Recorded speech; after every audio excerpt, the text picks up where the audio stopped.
அனைவருக்கும் வணக்கம். நாம் இப்போது இந்த வீடியோவில் 12th ஸ்டாண்டர்ட் எக்கனாமிக்ஸில் சாப்டர் 2 நேஷ்னல் இன்கம் தேசிய வருவாய், அதில் importance of national income analysis, அதாவது தேசிய வருவாய் பகுத்தாய்வின் முக்கியத்துவம் அப்படிங்கிறது, நேஷ்னல் இன்கமோட இம்பார்ட்டன்ஸை பற்றி நம்ம இப்போ பார்க்க போகிறோம். National income is of great importance for the economy of a country. Nowadays, the national income is regarded as accounts of the economy, which are known as social accounts. அதாவது இதோட தேசிய வருவாய் அப்படிங்கிறது என்ன அப்படின்னா, நேஷ்னல் இன்கம் இதில் வந்து great important for economy of a country. ஒரு நாட்டில் பொருளாதார வளர்ச்சி அப்படிங்கிறது இந்த தேசிய வருவாய் தான் முக்கிய பங்காக இருக்குது.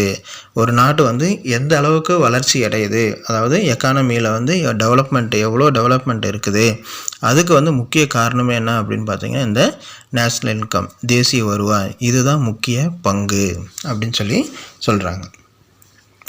இந்த நேஷ்னல் இன்கம் அதை வந்து என்ன சொல்கிறாங்க அப்படின்னு பார்த்தீங்கன்னா சோசியல் அக்கௌண்ட்ஸ் அப்படின்ட்டு, சமூக கணக்கு அப்படின்னு சொல்லிட்டு சொல்கிறாங்க. ஏன் அப்படிங்கன்னா இந்த நேஷ்னல் இன்கம் தான் வந்து ஒரு கண்ட்ரி வந்து டெவலப்டு கண்ட்ரியா, டெவலப்பிங் கண்ட்ரியா, அண்டர் டெவலப்டு கண்ட்ரியா அப்படிங்கிற பிரிக்கக்கூடியதே வந்து இந்த நேஷ்னல் இன்கம். இதை வச்சு தான் அந்த கண்ட்ரி வந்து எவ்வளோ டெவலப்மெண்ட் இருக்குது, அந்த எவ்வளோ டெவலப்மெண்ட் இருக்குங்கிறத சொல்கிறோம்னா அந்த சோசியல் அக்கௌண்டிங், சமூக கணக்குங்கிறது.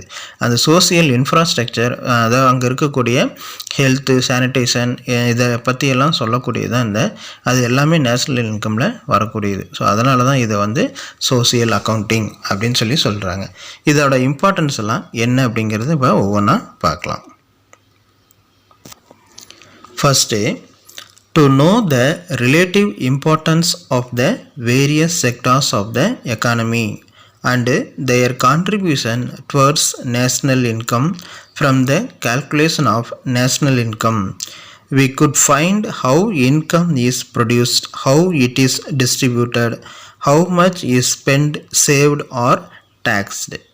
அதாவது இந்த நேஷ்னல் இன்கம் அப்படிங்கிறது வந்துன்னா ஒரு கணக்கீடு மூலம், அதாவது கால்குலேஷன் மூலம் தான் அதை வந்து கண்டுபிடிக்க முடியும். இதில் வந்து பார்த்திங்கன்னா இந்த எக்கானமியில் செவரல் செக்டார்ஸ், அதாவது வேரியஸ் செக்டார்ஸ்னு சொல்லலாம், பல்வேறு துறைகள் இருக்குது. அதில் இருக்கக்கூடிய இம்பார்ட்டன்ஸை பற்றியும் இந்த நேஷ்னல் இன்கமில் பற்றி நம்ம அதோட பார்ட்டிசிபேஷன், பங்களிப்பு எப்படி இருக்குது அப்படிங்கிறதையும் இந்த நேஷ்னல் இன்கம் தியரியை கால்குலேஷன் மூலம் தெரிஞ்சுக்கலாம்.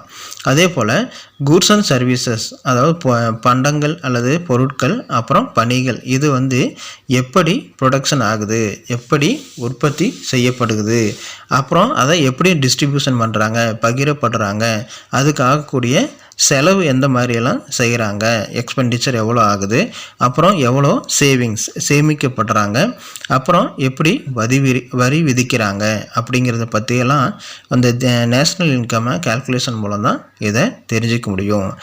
தேசிய வருவாயை கணக்கீட்டின் மூலம் தான் இதை பற்றியெல்லாம் தெரிஞ்சுக்க முடியும். அதுக்கு வந்து இந்த நேஷ்னல் இன்கம் தேசிய வருவாய் அப்படிங்கிறது ஒரு இம்பார்ட்டண்ட்டாக இருக்குது. Next second one, they formulate the national policies such as monetary policy, fiscal policy and other policies. The proper measures can be adopted to bring the economy to the right path with the help of collecting national income data. இந்த national லெவலில் இருக்கக்கூடிய policies, national policies அப்படின்னு சொல்லக்கூடியது என்னென்ன அப்படின்னா monetary policy, fiscal பாலிசின்னு சொல்கிறது. Monetary policy அப்படிங்கிறதுனா பணவியல் கொள்கை அப்படிங்கிறது, ஃபிஸ்கல் பாலிசிங்கிறது பொதுநிதி கொள்கை அப்படின்னு சொல்கிறது. இதையெல்லாம் வந்து ஃபார்மேட் பண்ணுறதுக்கு முக்கிய காரணம், அப்புறம் அந்த எக்கானமியை வந்து சரியான பாதையில் கொண்டு போய் சேர்க்கறதுக்கு என்னென்ன வழிமுறைகளை வந்து கடைபிடிக்கணும், அதை வந்து எதை வந்து கையாளணும் அப்படிங்கிறத ஒரு ரிசர்ச் அனலைசிஸ் பண்ணுறதுக்கு இந்த நேஷ்னல் இன்கம் கால்குலேஷன் அப்படிங்கிறது ரொம்ப இம்பார்ட்டண்ட்டாக இருக்குது. Next third one, to formulate planning and evaluate plan progress, it is essential that the data pertaining to a country's gross income, output, saving and consumption from different sources should be available for economic planning. அதாவது என்ன சொல்கிறாங்க அப்படின்னு பார்த்தீங்கன்னா, first வந்து என்ன சொல்கிறாங்கன்னா, planning, formulate planning and evaluate plan progress. அதாவது திட்டமிடுதலும் திட்டத்தோட விளைவுகளை வந்து மதிப்பிடுறதுக்கு இந்த நேஷ்னல் இன்கம், அதாவது டோட்டல் இன்கம் அப்படிங்கிறது நம்மளுக்கு யூஸ்ஃபுல்லாக இருக்குது. நெக்ஸ்ட்டு வந்து ப்ரொடக்ஷன், உற்பத்தி, அப்புறம் சேவிங், சேமிப்பு, அப்புறம் கன்சம்ஷன் அப்படிங்கிறது என்னென்னா நுகர்வு. இது எல்லாம் வந்து பார்த்திங்கன்னா புள்ளி விவரங்களை, அந்த டேட்டாவை கலெக்ட் பண்ணி அதை வந்து பார்த்திங்கன்னா நேஷ்னல் இன்கமோட கால்குலேஷன் பண்ணி நம்ம வந்து என்ன பண்ணிக்க ஒரு ரிப்போர்ட், ஒரு ரிசர்ச்சை வந்து கொடுக்குது. அதுக்கு வந்து இந்த நேஷ்னல் இன்கம் அப்படிங்கிற ஒரு கான்செப்ட் வந்து இம்பார்ட்டண்ட்டாக இருக்குது அப்படின்னு சொல்கிறாங்க.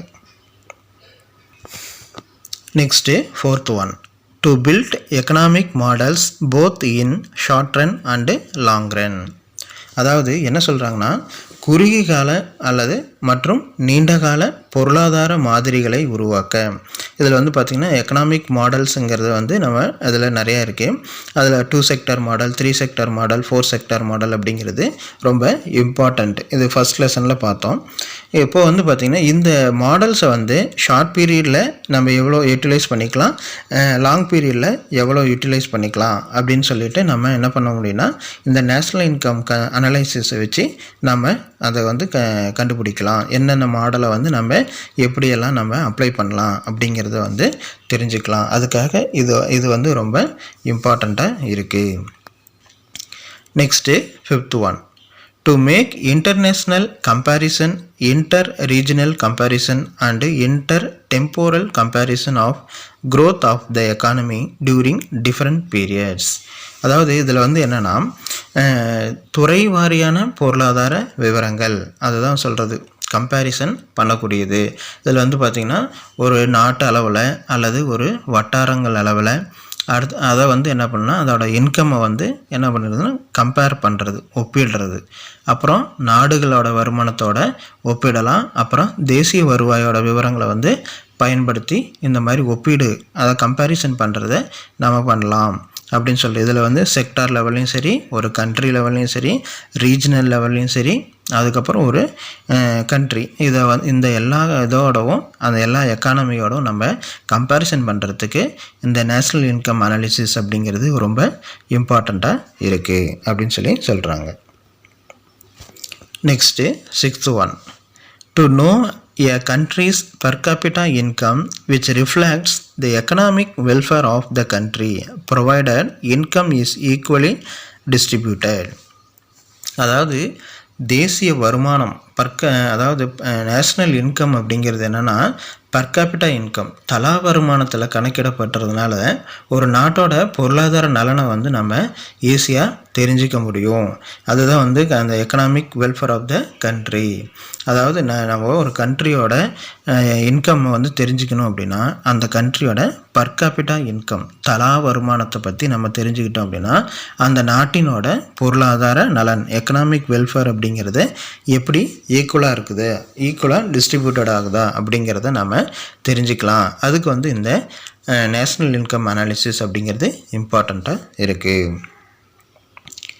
Next 7th one, to know the distribution of income for various factors of production in the country. அதாவது ஒரு நாட்டில் இருக்கக்கூடிய பல்வேறு விதமான உற்பத்தி காரணிகள், ஃபேக்டர்ஸ் ஆஃப் ப்ரொடக்ஷன் அப்படின்னு சொல்லக்கூடியது. இதிலிருந்து கிடைக்கக்கூடிய இன்கம்மை வந்து எந்த மாதிரியெல்லாம் டிஸ்ட்ரிபியூட் பண்ணலாம் அதை பற்றி தெரிஞ்சுக்கிறதுக்காக இந்த நேஷ்னல் இன்கம் கான்செப்டு அப்படிங்கிறது நமக்கு ஒரு யூஸ்ஃபுல்லாக இருக்குது, பயன்படுது அப்படின்னு சொல்கிறாங்க. அதாவது நமக்கு கண்ட்ரியில் கிடைக்கக்கூடிய எல்லா செக்டார்ஸ் இருக்கும். Primary sector, secondary sector, territory sector, service sector, இது எல்லாமே இருக்குது. இதிலிருந்து கிடைக்கக்கூடிய இன்கம்மை அந்த கண்ட்ரி கவர்மெண்ட் வந்து யாருக்கெல்லாம் எப்படியெல்லாம் டிஸ்ட்ரிபியூட் பண்ணுறாங்க அப்படிங்கிறத இந்த நேஷ்னல் இன்கம் வந்து வச்சு அதை நம்ம பயன்படுத்திக்க முடியும் அப்படின்னு சொல்கிறாங்க. Next eighth one, to arrive at many macroeconomic variables, namely tax, GDP ratio, current account deficit GDP ratio, fiscal deficit GDP ratio, debt GDP ratio, etc. அதாவது நம்ம இந்த மேக்ரோ எக்கனாமிக் வேரியபிள்ஸ் பேரியல் பொருளாதார காரணிகளான டேக்ஸு, ஜிடிபி வரியும் GDP விகிதத்தை நம்ம தெரிஞ்சுக்கலாம். அதே மாதிரி கரண்ட் அக்கௌண்ட் டெபிசிட் நடப்பு கணக்கு பற்றாக்குறை அப்படிங்கிறது ஜிடிபியோட ரேஷியோ, இதை பற்றி நம்ம தெரிஞ்சுக்கலாம். அதுக்கப்புறம் ஃபிஸ்கல் டெபிசிட்டும் ஜிடிபி ரேஷியோ நிதி பற்றாக்குறையும் ஜிடிபியோட ரேஷியோவோட கம்பேர் பண்ணி நம்ம தெரிஞ்சுக்கலாம். அடுத்தது டெப்ட்டு கடன் அப்படிங்கிறது ஜிடிபி ரேஷியோவில் எவ்வளோ இருக்குது அப்படிங்கிறத நம்ம தெரிஞ்சுக்கிறதுக்கு இந்த நேஷ்னல் இன்கம் அனாலிசிஸ் அப்படிங்கிறது நமக்கு உதவி செய்யுது. அப்போ நம்ம இதில் மேக்ரோ எக்கனாமிக் வேரியபிள்ஸ் அப்படிங்கிறது என்ன அப்படின்னு பார்த்தீங்கன்னா டேக்ஸு, அப்புறம் கரண்ட் அக்கௌண்ட் டெபிசிட்டு, அதுக்கப்புறம் ஃபிஸ்கல் டெபிசிட்டு, அப்புறம் டெப்ட்டு, இதோட சேர்ந்து ஜிடிபியோட ரேஷியோ கிராஸ் டொமஸ்டிக் ப்ராடக்ட் உள்நாட்டு உற்பத்தியோட விகிதம், இதை பற்றி நம்ம தெரிஞ்சுக்கிறதுக்கு இந்த நேஷ்னல் இன்கம் அனாலிசிஸ் அப்படிங்கிறது ரொம்ப இம்பார்ட்டண்ட்டாக இருக்குது. ஓகே, இந்த வீடியோவில் இதோட முடிச்சுக்கோம். நெக்ஸ்ட் வீடியோவில் இன்னொரு டாப்பிக்கோட உங்களையே மீட் பண்ணுறேன். தேங்க்யூ.